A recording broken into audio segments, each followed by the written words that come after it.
Welcome to US Secret Agenda YouTube channel. Fears have happened and the crisis that has been escalating for 2 weeks today is turning into a large-scale and three-way conflict and possibly a war that may affect the entire world order. The markets are upside down right now. It was a prediction that the USA and Europe expected, but it was expected in 48. The operation, which started at 5 a.m. local time this morning, shocked the whole world. Now let's examine the last-minute developments in the Ukraine-Russia conflict and the details of the hottest events with live updates. The Russian army has entered Ukraine from the Crimea, the Donbass region in Belarus, according to publications from the region and the statements of the Ukrainian Ministry of Defense. Explosions are reported from almost every region of Ukraine, and in the images shared by the Ukrainian public on social media, Russian warplanes are flying at close altitudes over the Ukrainian skies. The Russian Ministry of Defense also claimed that it completely neutralized the Ukrainian air defense system and the military infrastructure at the air bases. This attack was also confirmed by the Ministry of Defense of Ukraine. Russia's special operations order began around 5 p.m. local time. It was stated that the operation would be aimed at the Donbass region, but now reports of explosions have been published in 7 different Ukrainian cities, including Kiev. The Russian army reported that it captured 2 villages in the Luhansk region. This was also confirmed by the Ukrainian police forces in the region. While Europe strongly condemns these attacks carried out by Russia, it states that the sanctions will be applied in the harshest way. President of Ukraine Zelensky stated that they will protect their lands. In a statement made by the Ukrainian army, it is claimed that Russian planes were shot down. The shared statement that a total of 5 Russian warplanes and a war helicopter were shot down is the biggest indicator that an active war has started in the region. It was reported that Russia targeted the headquarters of the armed forces of Ukraine along with other military buildings. At the same time, images are shared in Kiev, where the people turn to the west. In Kiev, bunkers are open to the public. Traffic is currently locked in Kiev. As the Ukrainian army continued to repel Russia's attacks, Kiev said it shot down a Russian plane. In addition, Ukraine announced in a statement that on February 24, at 5 o'clock, the armed forces of the Russian Federation began an intense bombardment of the troops in the east. It was also stated that Russia launched rocket and bomb attacks on airports in Borispol, Ozamoy, Kolbakin, Chugev and military facilities in Kramatorsk, Kornbayevka. At the same time, it was announced that Russia is shelling Ukrainian lands and settlements along the border with artillery. In the continuation of the statement, it was stated that the Ukrainian armed forces and air forces repulsed Russia's air attacks. It was announced that the defense forces of the Ukrainian state were fully prepared for combat and took the defensive position. The situation was stated to be under control. Finally, while it was announced that the information that Russian troops had landed in Odessa was not true, the statement was ended with the slogan, "Let's win together." Ukraine's defense ministry said it shot down 5 Russian planes and a helicopter in a statement released in the morning.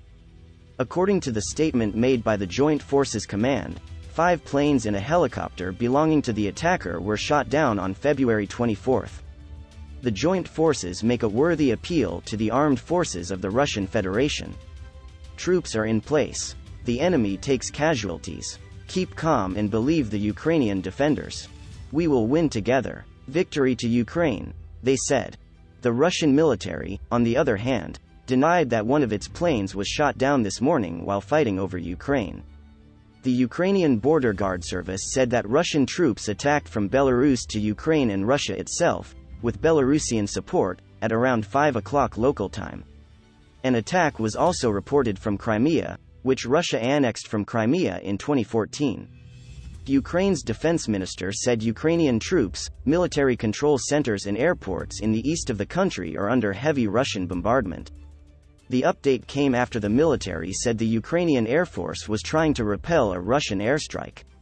Russia says it targeted Ukrainian military facilities with precision weapons. Russia's defense ministry said it targeted Ukrainian military infrastructure with precision weapons. The military infrastructure, air defense facilities, military airports and aviation of the Ukrainian armed forces are being disabled with high-precision weapons, the ministry said in a statement from Russian news agencies. This morning, Ukrainian President Volodymyr Zelensky said his country was ready for a Russian attack, vowing, "We will defend ourselves." Ukraine's President Volodymyr Zelensky has warned that Russia could start a major war in Europe any day now, and called on Russians to oppose it. In a late-night address, he said he had unsuccessfully sought talks with Russian President Vladimir Putin. "I initiated a telephone call with the President of the Russian Federation. Result: silence," Mr. Zelensky said. He said Russia had almost 200,000 troops and thousands of combat vehicles on Ukraine's borders. And switching from Ukrainian into Russian, Mr. Zelensky made an emotional appeal to Russians to reject an attack, saying they were being lied to about Ukraine. "Who can stop the war? People. These people are among you, I am sure," he said. Ukraine's leader said his country was ready for a Russian attack, vowing, "If they, Russia, attack, if they try to take our county, our freedom, our lives, the lives of our children, we will be defending ourselves. As you attack, it will be our faces you see, not our backs," the Ukrainian president said. Traffic on Kiev's North Bridge on Thursday morning appears to be heading west with no cars heading east. Earlier this morning, CNN crews on the ground reported that explosions were heard east of Ukraine's capital that appeared to be coming from the direction of Boryspil International Airport.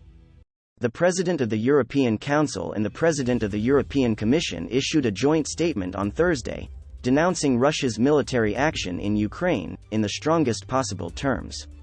Russia grossly violates international law and undermines European and global security and stability, European Council President Charles Michel and European Commission President Ursula von der Leyen said in a statement. "We call on Russia to immediately cease hostilities, withdraw its army from Ukraine and fully respect Ukraine's territorial integrity, sovereignty and independence. Such use of force and coercion has no place in the 21st century. European leaders to discuss action against Moscow." Michel is planning a meeting of the Council of Europe on Thursday to discuss the Ukraine crisis and possible punitive measures against Russia, the statement said. The statement said, "We regret the loss of life and humanitarian suffering. The EU and its member states are ready to provide an urgent humanitarian response. We call on Russia and Russian-backed armed formations to respect international humanitarian law. The EU stands by Ukraine and its people facing this unprecedented crisis. The EU will provide further political, financial and humanitarian assistance. We are coordinating our response with our international partners, including NATO and the G7, whose leaders will meet today." The U.S. Embassy in Kiev has warned Americans in Ukraine to "shelter in place" due to Russian attacks in some of Ukraine's major cities. There are reports of Russian attacks on targets in a number of major Ukrainian cities, including Kiev, Kharkiv, Odessa, Ivano-Frankivsk and Mariupol, the embassy said on Twitter. U.S. citizens in Ukraine are advised to seek refuge where they are and take the following precautions. If you hear a loud explosion or sirens go off, seek shelter immediately. If you are in a house or building, go to the lowest floor of the structure with at least exterior walls, windows and openings. Close doors and sit near an interior wall, away from any windows or openings. If you are outdoors, cover immediately with a hardened structure. If that's not possible, lie down and cover your head with your hands. European leaders called for strong sanctions against Russia and assistance to Ukraine. Lithuanian Prime Minister Ingrida Šimonytė called for strong and united action in a tweet on Thursday. "For anyone who doubts, it's long past time to start seeing things as they are," she wrote. The foreign ministers of Lithuania, Latvia and Estonia issued a joint statement condemning open-wide Russian aggression, in the strongest possible way, against an independent, peaceful and democratic Ukraine. The statement said Russia's actions were a clear violation of international law, and a crime we condemn against the Ukrainian people. He called on the international community to impose the strongest possible sanctions on Russia, and to provide military, economic, political and humanitarian assistance to Ukraine. Polish Foreign Minister Zbigniew Rau also condemned Russia's actions in a tweet on Thursday, urging Moscow to immediately cease all military action and return to diplomacy. "The lives of millions of people are at stake," he added.